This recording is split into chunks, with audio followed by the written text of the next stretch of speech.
মাওলানা মুহাম্মদ ওয়ালা সাইয়্যিদানা মাওলানা মুহাম্মদ আল্লাহুম্মা সাল্লি আলা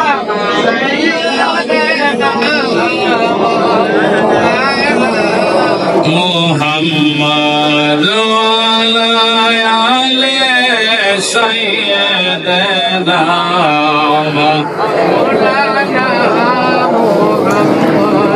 মোদের দরুদ সালাম কবুল করো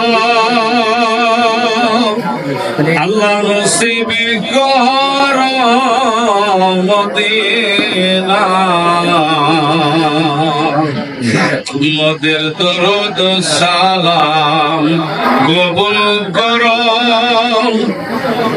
আল্লাহ নসিব করো মদিনা দয়াল নবীকে না দেখাইয়া কবর দেশে নিও না আল্লাহুম্মা সাল্লি আলা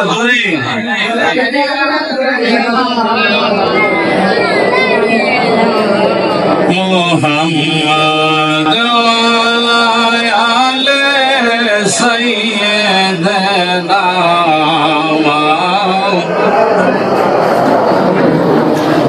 আল্লাহর আরশের নিচে সিজদায় পড়ে আল্লাহর আরশের নিচে সিজদায় পড়ে কান্দে নবী যারে যার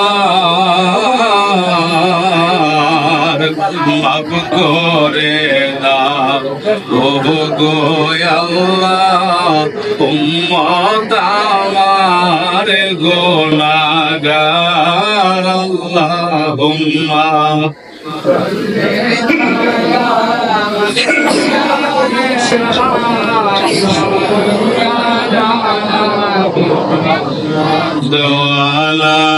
আলি সাইয়্যিদানা মাওলা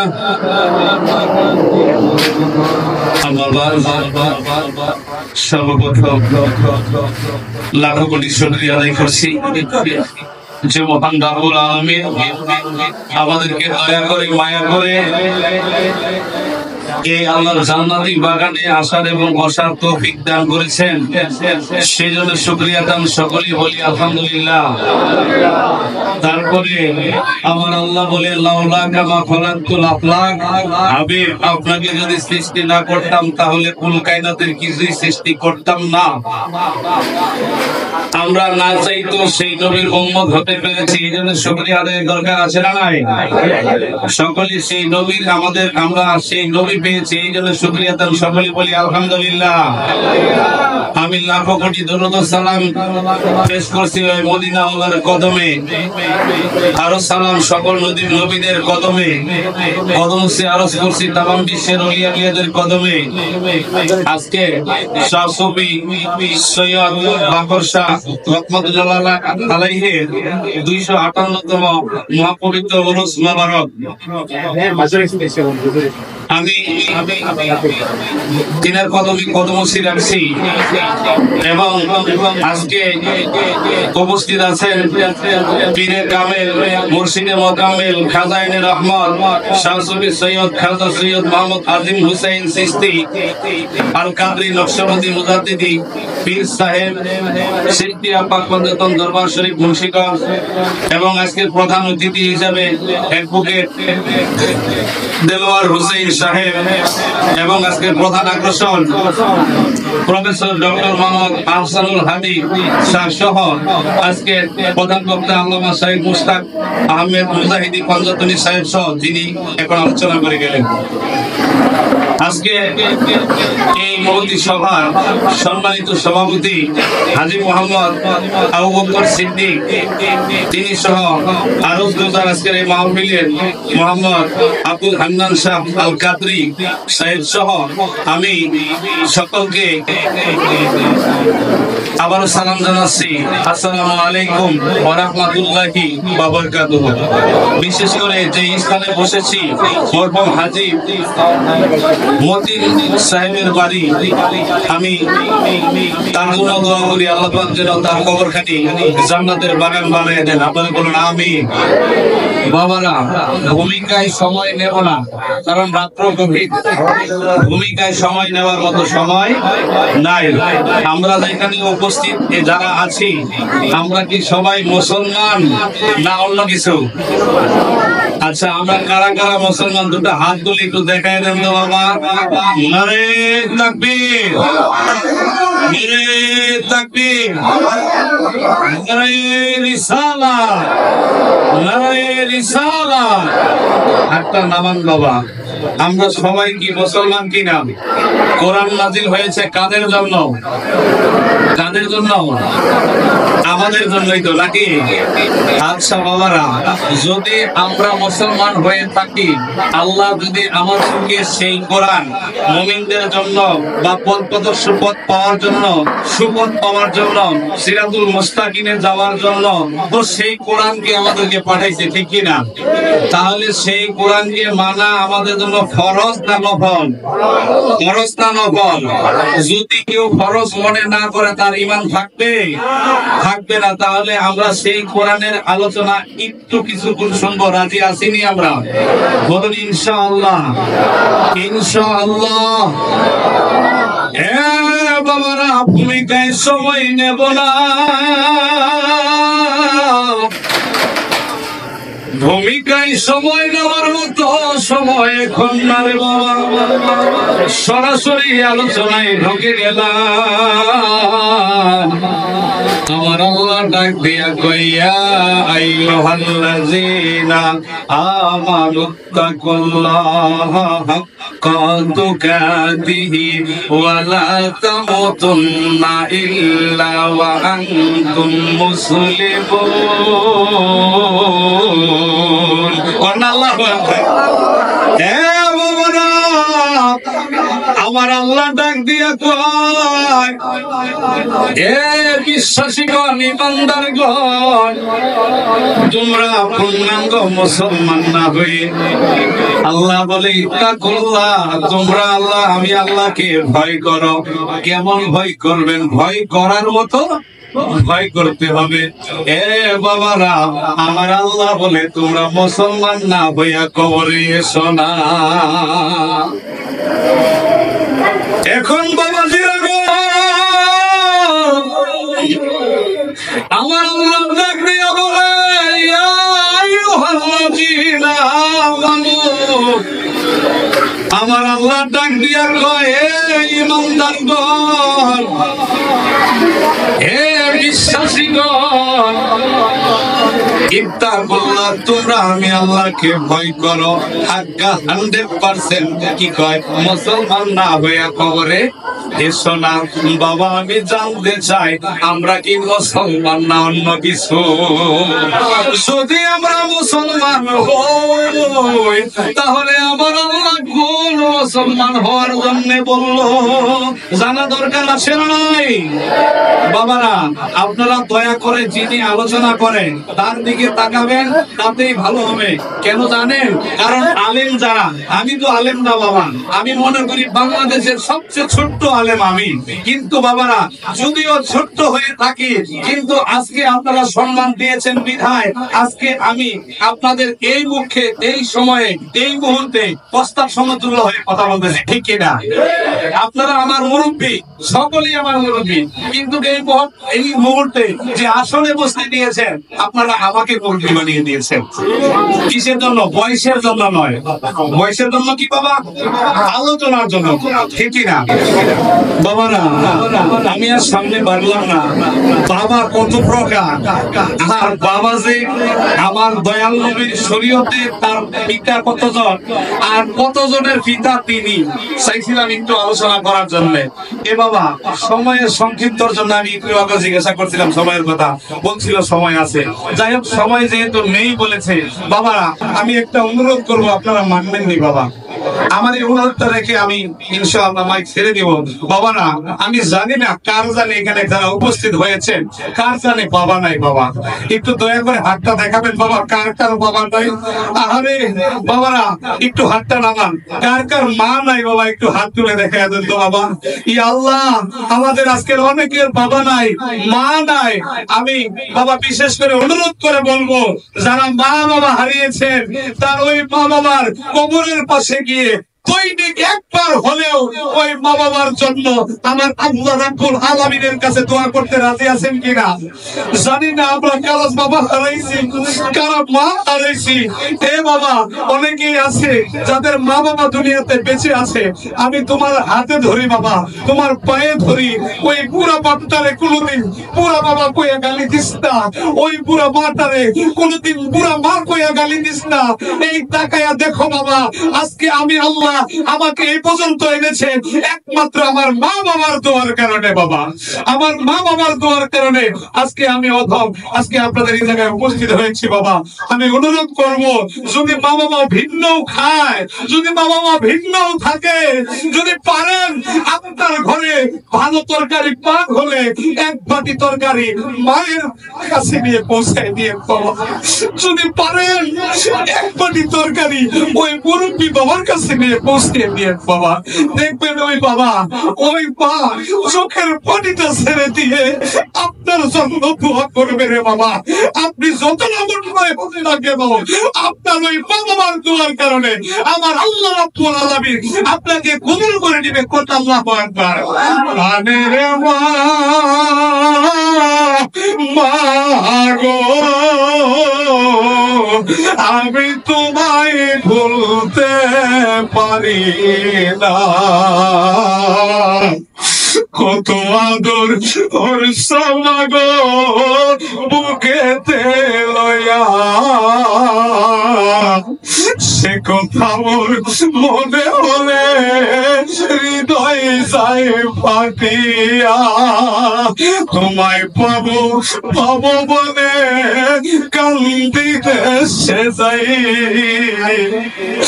কত মানুষ দেখলাম মাগো তোমার মতো নাই, প্রাণের মা, মা গো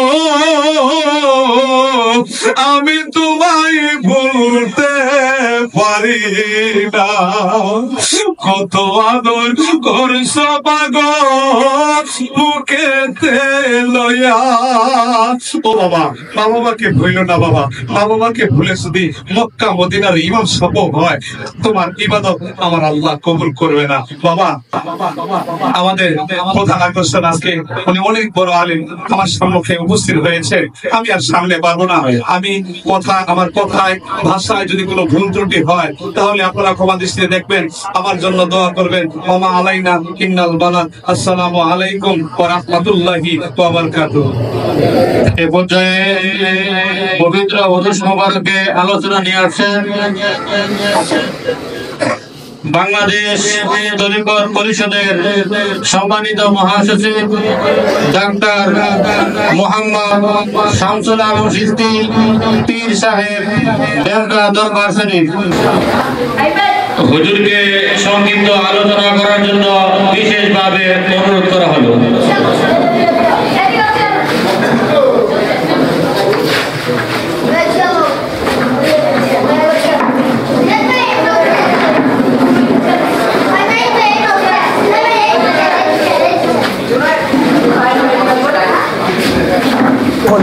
সাধারণ মুসলমান আমরা পড়ছি বেকায়দায়। একটি কথা আমার সাথে আপনারা সাক্ষী দিবেন যে বাংলা ভারতে ভারতবর্ষে খাজা মঈনুদ্দিন চিশতি আজমিরি সানজারি রহমাতুল্লাহের নাম জানে না কে? এমন কোন মুসলমান, এমন কোন হিন্দু বৌদ্ধ নাই যে খাজা আজমিরি রহমাতুল্লাহের নাম জানে না। উনি ইসলাম প্রচার করেছে ভারতবর্ষে প্রথম অলি দরবেশদের মধ্যে। বাংলার জমিনে 360 আউলিয়া আসছে, আপনারা জানেন কিনা? এই 360 আউলিয়া আসার আগে কোনো মাদ্রাসা ছিল কিনা? 360 আউলিয়ারা এসে ওনাদের ওইখানে মাজার হয়েছে ওনাদের, তাই না? এই 360 আউলিয়া আসার কারণে মানুষদেরকে ইসলামের দাওয়াত দিয়া মুসলমান বানায় ওইখানে মসজিদ নির্মাণ হয়েছে। কি রে বাবারা? এই মাজার হয়েছে প্রথম, মসজিদ হয়েছে দ্বিতীয়। এই মসজিদ হওয়ার ফলে মুসল্লি বাড়তে বাড়তে যাইয়া আরো কিছু দিন এলেম শিক্ষা করার জন্য এক সময় ক্লাসিক্যাল সিস্টেম আসছে, মাদ্রাসা প্রতিষ্ঠা হয়েছে, ঠিক না? সাল্লাল্লাহু আলাইহি সাল্লামের কাছে, আমাদের মানব মণ্ডলীর কাছে কে পৌঁছাইছে?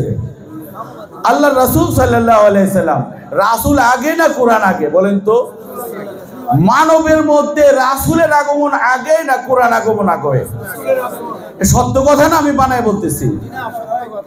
বাংলার জমিনে ওলি আল্লাহরা আগে না মাদ্রাসা আগে?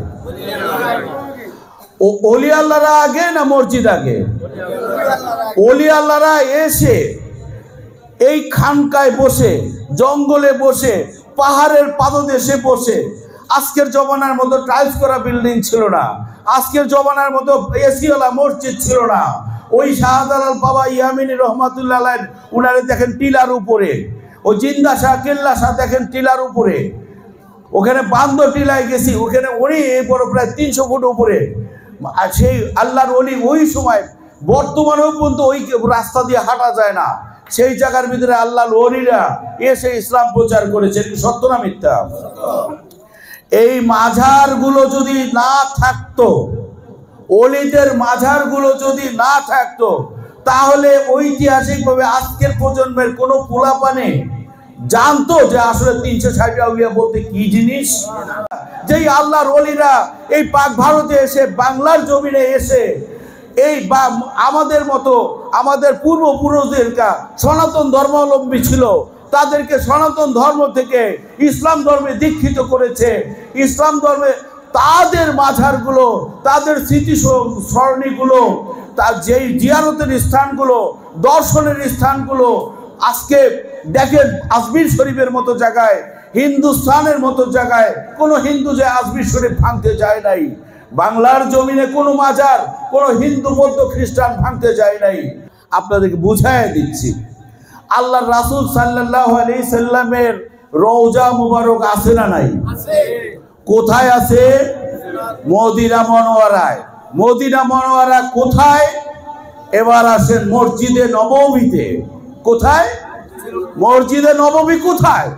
মসজিদে নববী যেই ঘরের মধ্যে আম্মা জান আয়েশা সিদ্দিকা রাদিয়াল্লাহু তাআলা আনহাকে নিয়ে বসবাস করতেন, খাওয়া দাওয়া ঘুম গোসল বসবাস করতেন, সেই ঘরের মধ্যেই আল্লাহর রাসূল সাল্লাল্লাহু আলাইহি সাল্লামের রওজা মুবারক। বল সুবহানাল্লাহ।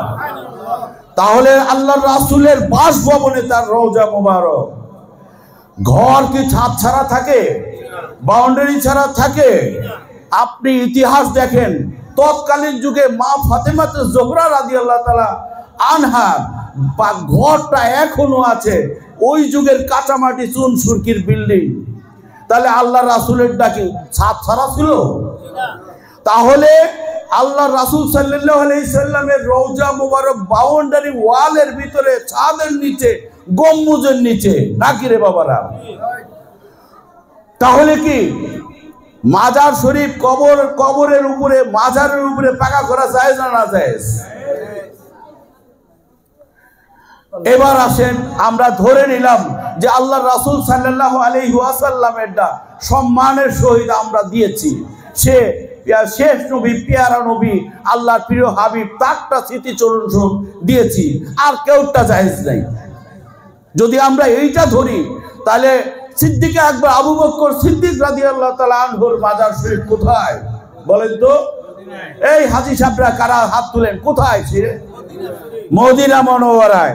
মদিনা মনোহরায় কোথায়? আল্লাহ রাসূল সাল্লাল্লাহু আলাইহি সাল্লামের পাশে, সেই মসজিদে নববীর মধ্যে, সেই আম্মাজান আয়েশা সিদ্দিকার ঘরে। কোথায়? তাহলে প্রথম খলিফার রওজা মাজার শরীফ যদি বাউন্ডারি ওয়ালের ভিতরে ঘরের মধ্যে বাসভবনে হতে পারে, তাহলে এটা কি সুন্নতে সাহাবা ধরবো না নাজায়েজ ধরবো? কি সুন্নতে সাহাবা ধরবো না নাজায়েজ ধরবো? এবার আসেন, তারটা নালে প্রধান খলিফা সম্মানের সহিত দিয়েছে। ওমর ইবনুল খাত্তাব রাদিয়াল্লাহু তাআলা আনহুটা কোথায়? সেটাও একই জায়গায়, আল্লাহ রাসূলের পাশে। এবার আসেন, মাজার যদি নাজায়েজ হয়, হাদিসের কিতাব খুললে আমরা পাইলাম মাজার নাজায়েজ। যদি তাই নাজায়েজ হয়, তাহলে হাদিস যারা লিখেছে ৮৬টা, ইমাম বুখারী, তিরমিজি, ইমাম মুসলিম, আবু দাউদ, নাসাই, ইবনে মাজাহ, এই ৮৬টার মুহাদ্দিস যারা সহিহ কিতাব ৬টা লিখেছেন, এই হাদিসের মুহাদ্দিসদেরও প্রত্যেকের মাজার শরীফ রয়েছে। ইন্টারনেটে ইমাম বুখারীর মাজার লিখে সার্চ দেন, এখনই পাবেন, ৪ দেয়ালের ভিতরে, গম্বুজের ভিতরে। এবার আসেন, ৪টি মাযহাব, হানাফি, শাফি, মালিকি, হাম্বলি, ৪ মাযহাব যিনি ফতোয়া লিখেছেন, যারা এই ফতোয়ার কিতাবের যারা লিখেছেন, তাদের মাজার শরীফগুলো আছে ইন্টারনেটে, এখনই কাটেন আমার সামনে, দেখেন। আবু হানিফা রহমাতুল্লাহ আলাইহির মাজার, ইমাম শাফি রহমাতুল্লাহ আলাইহির মাজার, ইমাম মালিক রহমাতুল্লাহ আলাইহির মাজার, ইমাম হাম্বল রহমাতুল্লাহ আলাইহির মাজার, সবার আছে। তাহলে আল্লাহ রাসূলের মাজার, রওজা মুবারক আছে, আল্লাহ রাসূলের সকল সাহাবাদের মাজার আছে, আল্লাহ রাসূলের হাদিস যারা লিখেছে তাদের মাজার। তরিকতের ইমাম, তরিকতের ইমাম আমরা জানি, চিশতিয়া, কাদরিয়া, নকশবন্দিয়া, মুদাদাদিয়া, এই প্রত্যেকের মাজার শরীফ রয়েছে, আপনারা ইন্টারনেট সার্চ দিয়ে দেখেন। এবার আসেন আইম্মা কিরামদের বিষয়ে। নবী রাসূল সাল্লাল্লাহু আলাইহি সকল নবীদের মাজার, বাবা আদম আলাইহিস সালামের মাজার আছে সৌদি আরবে, আছে না? মা হাওয়ার মাজার আছে, আছে না? বাবা আদমের সর্বছোট সন্তান শীষ আলাইহিস সালামের মাজার আছে ইন্ডিয়ায়, আছে না? মুসা আলাইহিস সালামের মাজার আছে, দাউদ আলাইহিস সালামের মাজার আছে, সুলাইমান আলাইহিস সালামের মাজার আছে ওই জেরুজালেমের মসজিদুল আকসায়। বুঝতে পারছেন? সকল নবীদের মাজার আছে। এবার মাজার নাই কার? নমরুদের নাই, ফেরাউনের নাই, আবু জেহেলের নাই, আব্দুল ওহাব নজদির নাই। এই 3 সিলেক্টিভ ব্যক্তির মাজার নাই, এই 3 গ্রুপের মাজার নাই। এখন প্রশ্ন করতে পারেন, তুমি বললা যে জান্নাতুল বাকির মধ্যে 10,000 সাহাবার মাজার, জান্নাতুল বাকির মধ্যে ইমাম হাসানের মাজার, জান্নাতুল বাকির মধ্যে হযরত ওসমান জি নুরাইন রাদিয়াল্লাহু তাআলা, এগুলো তো দেখি না বাবা। এই মাজারগুলো ছিল গম্বুজ করা।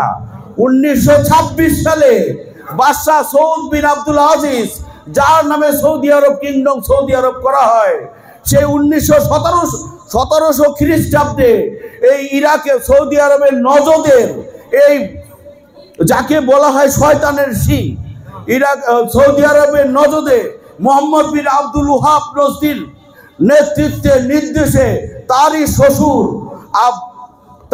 শ্বশুর সৌদ বিন আব্দুল আজিজ বিন সৌদ সমস্ত মাজারগুলোকে বোলডোজার দিয়ে ভেঙে গুড়িয়ে দিচ্ছে।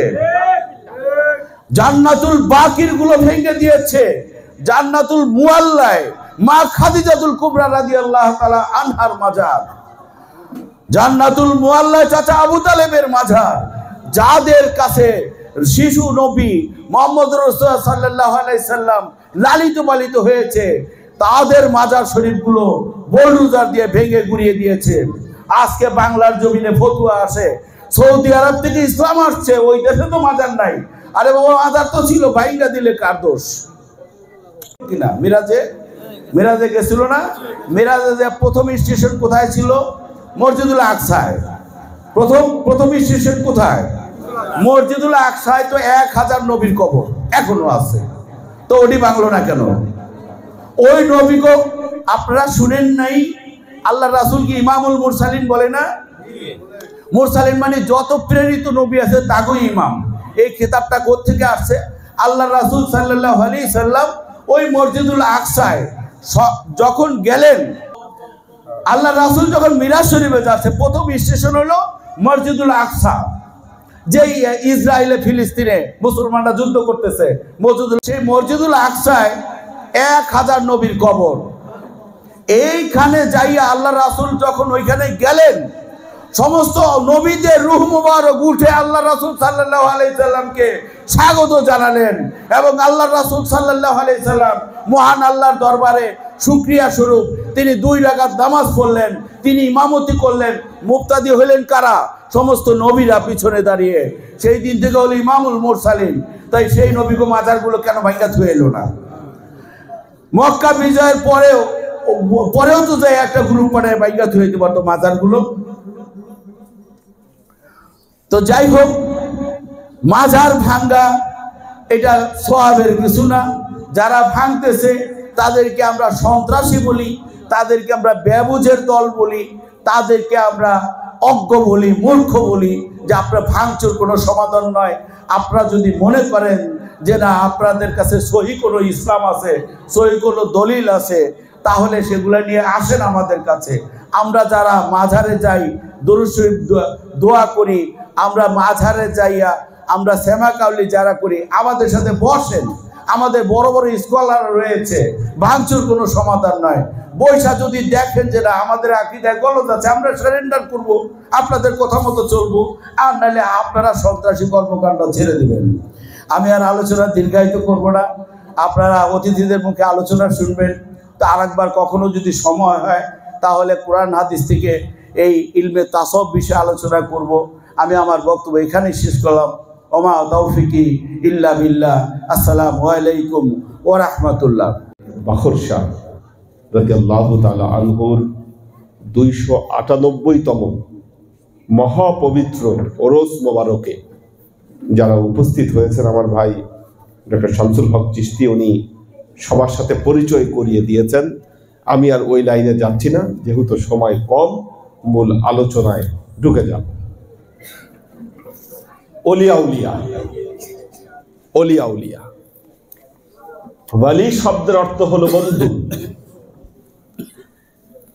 একজন মানুষ যখন আল্লাহর ইবাদত বন্দিগিতে লিপ্ত হয়, আল্লাহকে তুষ্ট করতে পারে, সন্তুষ্ট করতে পারে, তখন আল্লাহ ঘোষণা করেন এই লোকটা আমার বন্ধু হয়ে গেছে।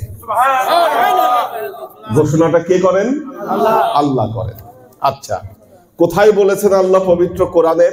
আপনাদের সবার আয়াতুল কুরসি মুখস্থ আছে কি? আয়াতুল কুরসি মুখস্থ? দেখেন আয়াতুল কুরসির মধ্যে আল্লাহ বলতেছেন, আল্লাহু ওয়ালিউল্লাযীনা আমানু ইখরিজুহুম মিনাজ যুলুমাতি ইলান নূর। আল্লাহ তাআলা যেই সমস্ত মুমিনদের বন্ধু হয়ে যান তাদের কি করেন? অন্ধকারচ্ছন্নতা থেকে আলোর দিকে বের করে নিয়ে আসেন। কে নিয়ে আসেন? স্বয়ং আল্লাহ তাআলা। হাদিস শরীফে বর্ণিত হয়েছে, যখন একজন ব্যক্তির সাথে আল্লাহর মহব্বত তৈরি হয়ে যায়। সুফি বাখর শাহ রাদিয়াল্লাহু তাআলা আনহুর 298তম ওরস মোবারক। কি 298 বছর পরে আপনারা এখানে তার মহব্বতে একত্রিত হয়েছেন, তার জিকির চলতিছে। এটা কিভাবে সম্ভব? আল্লাহর সাথে যদি তার এই মহব্বত তৈরি না হতো, এটা কোনোদিন হতো না। দেখেন আল্লাহ তার কালামে পাকে কি বলছেন। আল্লাহ বলছেন, ইন্নাল্লাযীনা ক্বালু রাব্বুনাল্লাহ সুম্মা ইসতাকামু তাতানাজ্জালু আলাইনা। এই কথার উপর তারা ইস্তেকামত করে। কি তার মানে? কি আল্লাহর জিকির। তাতানাজ্জালু আলাইহিমুল মালায়েকা, আল্লাহ বলতেছে আমি তাদের উপর ফেরেশতা নাজিল করে দেই। সুবহানাল্লাহ। ফেরেশতারা এসে কি বলে? তাতানাজ্জালু আলাইহিমুল মালায়েকা, ফেরেশতারা নাজিল হয়ে বলে, আল্লাহ তাখাফু ওয়ালা তাহজানু, হে বান্দারা তোমরা জেনে রাখো, তোমরা যে আল্লাহর জিকির করে আল্লাহকে সন্তুষ্ট করেছো, তোমাদের দুনিয়ায় শয়তানের ধোঁকায় পড়ার ব্যাপারে তোমাদের কোনো ভয় নাই। ওয়ালা তাহজানু, কাল কিয়ামতের ময়দানে তোমরা, কাল কিয়ামতের ময়দানে আল্লাহ তোমাদেরকে মুক্তি দিবে, এই ব্যাপারে তোমাদের কোনো টেনশনও নাই। আচ্ছা, যারা তাদেরকে বলা হয় সালেক। এই সালেক শব্দটা আমার পয়গম্বর মুহাম্মদ মুস্তাফা সাল্লাল্লাহু আলাইহি ওয়াসাল্লাম নিজে বলে গেছেন। মান সালাকা, যে ব্যক্তি অবলম্বন করলো, কি অবলম্বন করলো? তারিকান, একটা রাস্তা। তারিকান, কেন রাস্তা অবলম্বন করলো? আনতা তুলবু ফিহিল ইলমা, এই রাস্তায় নেমে সে জ্ঞান অর্জন করতে চায়। কি অর্জন করতে চায়? জ্ঞান অর্জন। আচ্ছা দেখেন একটা জিনিস, বাংলাদেশে মাদ্রাসার অভাব নাই, আছে? মসজিদের অভাব নাই, খতিবের অভাব নাই, হুজুরের অভাব নাই, না? বহুত আছে।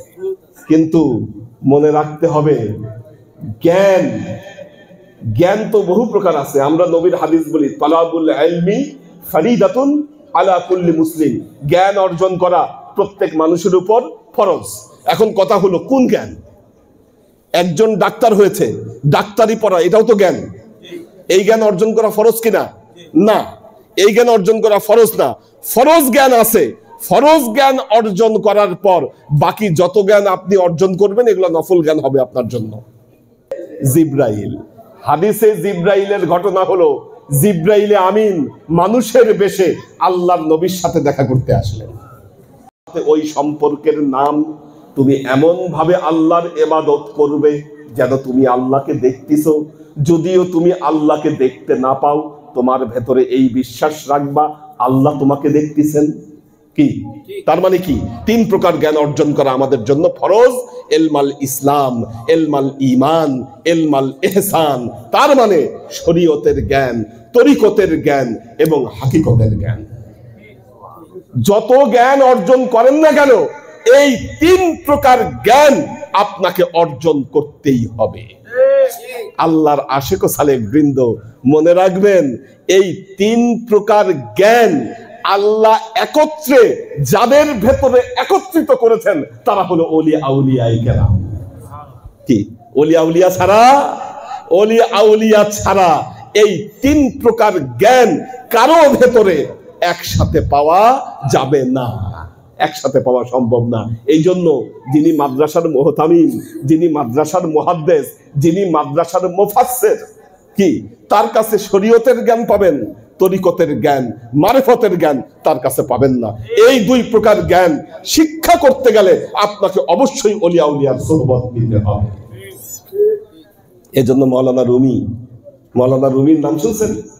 মাওলানা জালালউদ্দিন রুমি। মাওলানা জালালউদ্দিন রুমির মুর্শিদ ছিল শামসে তাবরিজ। কি মাওলানা জালালউদ্দিন রুমি বলছেন, মানাজ কোরআন মাগজহা বারদাশতাম পিশে সাগন উস্তহওয়ান আন্দাখতাম। মারাত্মক কথা বলেছে, আমি কোরআন থেকে মাংসগুলাকে তুলে আনছি, আর হাড্ডিগুলা কিছু মৌলবী কুত্তার জন্য আমি রেখে দিয়েছি। কথাটা শুনতে খারাপ শোনা যায়, কিন্তু বাস্তবতা কি দেখেন? মাওলানা রুমির যুক্তি, মাওলানা রুমি বলতেছে পবিত্র কোরআনে আয়াত আছে কয়টা? অ্যাপ্রক্সিমেট ৬৬৬৬ আমরা বলি, কম বেশি আছে, তর্ক বিতর্ক অনুযায়ী ৬৬৬৬ আয়াত। শরীয়তের বিধিবিধান কয় আয়াতে বর্ণিত হয়েছে? মাত্র ৫০০ আয়াত। কি শরীয়তের বিধিবিধান? নামাজের জন্য ধরেন ৮৩ আয়াত, রোজার জন্য এরকম কয়েকটা আয়াত, অন্যান্য মাসলার জন্য আরো কয়েকটা আয়াত। শরীয়তের বিধিবিধান বর্ণিত হয়েছে মাত্র ৫০০ আয়াতে। এখন আমাদের মধ্যে যত তর্কাতর্কি, বাহাস, মারামারি, এক মৌলবী আরেক মৌলবীকে দেখতে পারে না, একজন আরেকজনের ছায়া মারায় না। কি ওয়াজ মাহফিল গুলা হলে দেখবেন একজন আরেকজনের গিবতে ব্যস্ত। কি মাহফিল গুলা হয় গিবতের মাহফিল, এটা ওয়াজ মাহফিল হয় না। কেন? যত কামরা কামড়ি, যত মারামারি সব হচ্ছে এই ৫০০ আয়াত নিয়ে। বাকি ৬১৬৬ আয়াতে কি বলা আছে এই খবর কারো নাই।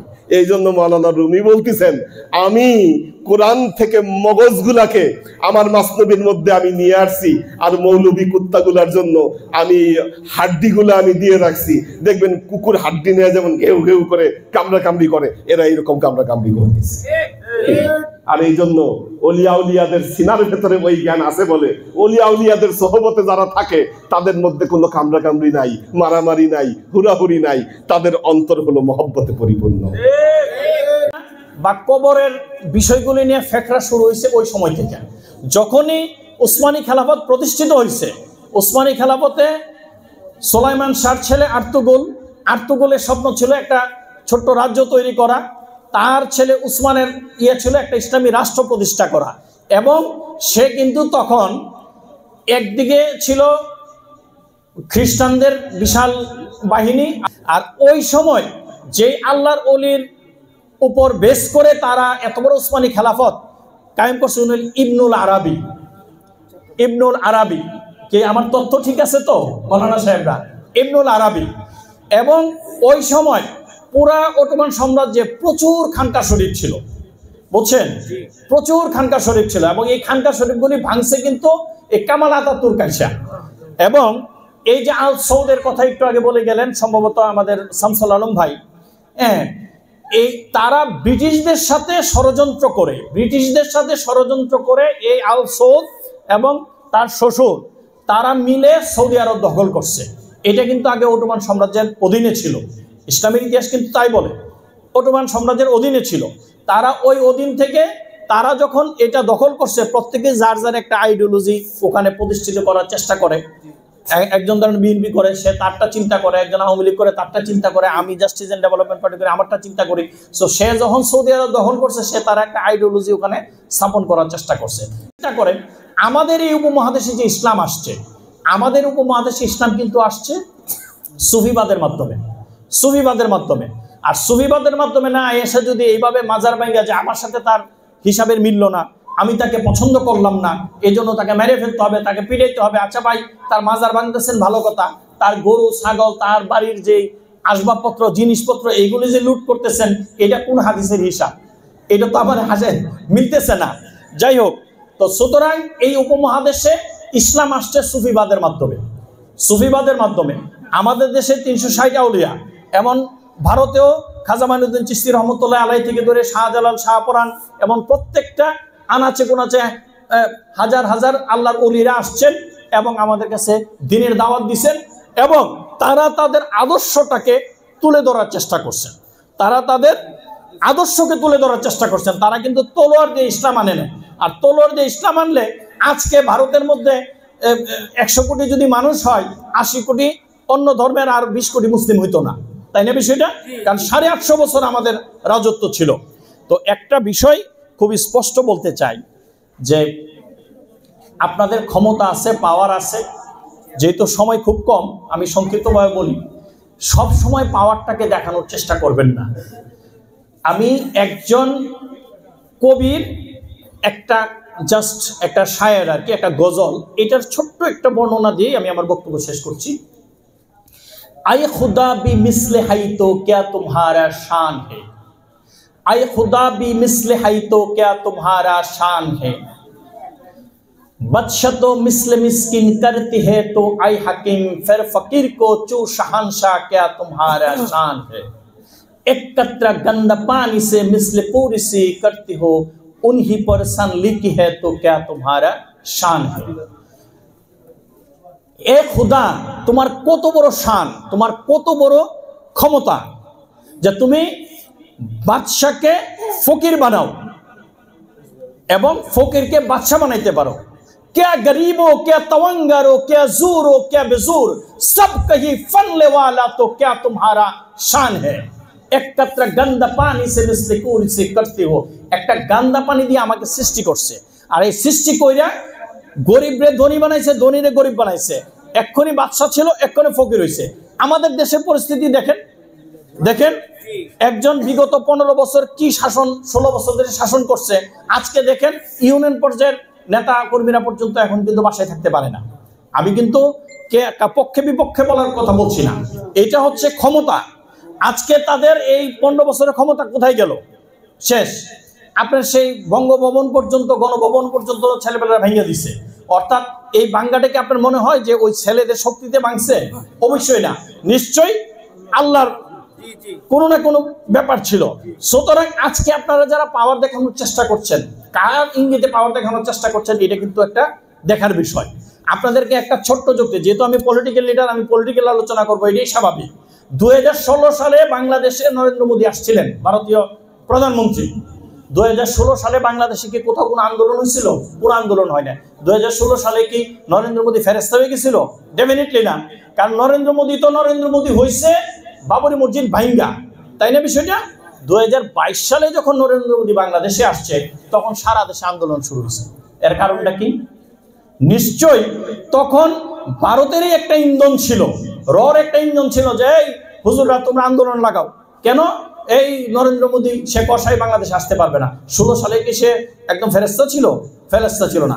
তেমনি এই 5 তারিখের পরে সারা বাংলাদেশে যত মাজার ভাঙ্গা হচ্ছে, খানকা শরীফ ভাঙ্গা হচ্ছে, আমরা ধরে নেব যে আপনারা কারো না কারো ইন্ধন, এবং এটা ভারতের রর ইন্ধন হতে পারে। ওই ইন্ধনের বলে আপনারা সকল মাজারগুলি, খানকা শরীফগুলি ভেঙে দিচ্ছেন, যাতে বাংলাদেশের একটা মেজরিটি পার্সেন্ট মানুষ আল্লাহর ওলির ভক্ত, মেজরিটি মানুষ খানকা শরীফের ভক্ত, মেজরিটি পার্সেন্ট মানুষ পীরদের ভক্ত এবং পীরদের কাছে মুরিদ। এটার পরিমাণ মানে 50% বা 60%-এর উপরে হবে, বা 70%-এর উপরে হবে। এর মানে হচ্ছে তাদের অনুভূতির জায়গায় যদি আঘাত করেন, তারা বিক্ষুব্ধ হবে, এবং আমাদের এই যে আন্দোলনের ফলে যে সরকার প্রতিষ্ঠিত হয়েছে, এই সরকারের পতন হবে। সুতরাং যারা মাজারে হামলা করছেন, আমরা ধরে নিব আপনারা তাদেরই একটা দূষণ। যারা মাঝে হ্যাঁ ঠিক আছে, আমাদের শামসুল আলম ভাই, উনি তরিকত পরিষদের সাধারণ সম্পাদক, উনি খুব চমৎকার কথা বলছে যে আমাদের যুক্তি তর্ক যদি আপনার কাছে ভালো না লাগে, আপনি আমাদের কাছে আসেন, আপনি আপনার যুক্তি দিয়ে, তর্ক দিয়ে, হাদিস দিয়ে, কোরআন দিয়ে আমাকে বুঝান। রাসূল সাল্লাল্লাহু আলাইহি ওয়াসাল্লাম তো এভাবেই ধর্ম প্রচার করছে। রাসূল কি প্রথম গিয়ে খালি মানে কাটিয়ে ফেলার চেষ্টা করছে? প্রথমে গিয়ে যুদ্ধে নেমে গেছে? তাহলে যুদ্ধ নামলে তো এই যে 3 বছর পর্যন্ত 2 পাহাড়ের মধ্যে তাদেরকে অন্তরীণ করে রাখছে, ছিলেন না রাসূল সাল্লাল্লাহু আলাইহি ওয়াসাল্লাম? পেটে পাথর বাঁধছে না? বাঁধছে কিনা? হ্যাঁ, এই খেজুর পাতার বিছানায় ঘুমাইছে না? তাইলে রাসূল যদি এত কষ্ট করতে পারে, আপনারা কোন জায়গার কি হয়ে গেছেন যে আপনাদের ক্ষমতার ঠেলা আপনারা বাঁচতে পারতেছেন না? সুতরাং আমরা আমাদের পক্ষ থেকে বলতে চাই, সারা বাংলাদেশে আপনারা যারা এই অপকর্মগুলি বা মব জাস্টিস আপনারা করছেন, এই মব জাস্টিস আপনারা থামান এবং সবাইকে সবার মতো বাঁচতে দেন। আপনাদের কোথাও যদি কমপ্লেইন থাকে, থাকে, এখানে এই পর্যায়ে অনেক আলেম সমাজ আছেন, আপনাদের আলেমরা আছেন, মুফতিরা আছেন, তারা বাহাসে বসেন, একটা সমাধানে আসার চেষ্টা করেন, তাই না বিষয়টা? এটা হলো একটা পার্ট। আরেকটা পার্ট হচ্ছে আমি এখান থেকে ঢাকা যাব, আমার চিন্তা হচ্ছে কি আমি ঢাকা যাব, আপনিও ঢাকা যাবেন, আপনিও ঢাকা যাবেন, আপনিও ঢাকা যাবেন। আমরা যদি 5 জন ঢাকা যাই, 5 জন 5 ভাবে ঢাকা যেতে পারে। একজন হেলিকপ্টারে যেতে পারে, একজন সাইকেলে যেতে পারে, একজন হাইটা যেতে পারে, একজন সিএনজি নিয়ে যেতে পারে, প্রাইভেট কারে যেতে পারে। অর্থাৎ আমরা প্রত্যেকেই মনে করছি আমার যাওয়ার সিস্টেমটা সঠিক, আমার দৃষ্টিতে আমারটা সঠিক, আপনার দৃষ্টিতে আপনারটা সঠিক, তার দৃষ্টিতে তারটা সঠিক। সুতরাং আপনি যদি অন্যের চিন্তাটাকে সম্মান দিতে না পারেন, তাইলে আপনার চিন্তাটাও সম্মানিত না।